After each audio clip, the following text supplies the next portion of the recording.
टांकी में गया, टांकी के थ्रू हमारे आरओ सिस्टम में आया और हमने उसे पी लिया। लेकिन कितना भी वैज्ञानिक तरीका अपना लो, लेकिन भूतल जो सतही जल होता है उसकी हम बराबरी नहीं कर सकते।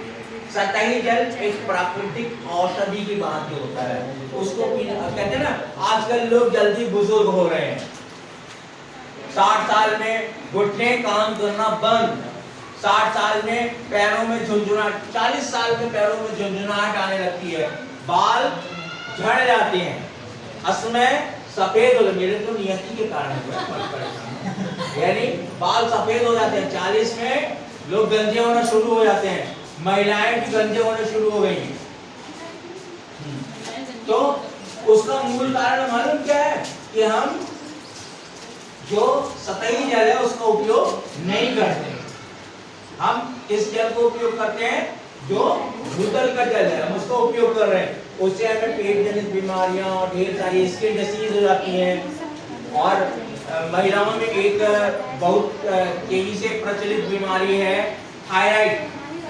थायराइड की अधिकांश यहाँ पे जितनी भी बहनें बैठी हैं वो पेशेंट होंगी, और नहीं होंगी तो 5 साल बाद वो जब किसी गायनेकोलॉजिस्ट के पास जाएंगी वो थायराइड टेस्ट के लिए देगा, 1 लेवल 2 लेवल 3 लेवल में फंसी जाएंगे। और थायराइड की बीमारी होना यानी आपके लिए जीवन संकट में होना शुरू हो गया। तो थायराइड की बीमारी कहाँ से होती है?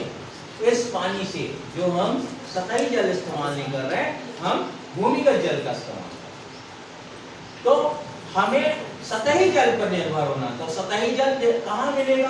कुओं में, तालाबों में, झीलों में, नदियों में, नालों में, ग्लेशियर। इसके संरक्षण के लिए अगर हम प्रयास कर ले गए, इसको हम अगर बचा ले गए, तो अपने आप भूमिगत जल ऊपर आएगा। जब हम उसको उपयोग नहीं करेंगे तो वह ऊपर आएगा, और ऊपर आएगा तो इसको प्रेशर करेगा, और इसको प्रेशर करेगा तो ये नीचे नहीं जा पाएगा, और हमारे पास पानी लबालब भरा रहेगा। और जब हमारे पास पानी पर्याप्त मात्रा में होगा तो हम स्वस्थ होंगे, और अगर जीवन स्वस्थ है तो हम दुनिया की कोई भी मंजिल को प्राप्त कर सकते हैं। लेकिन जब हम स्वयं बीमार होंगे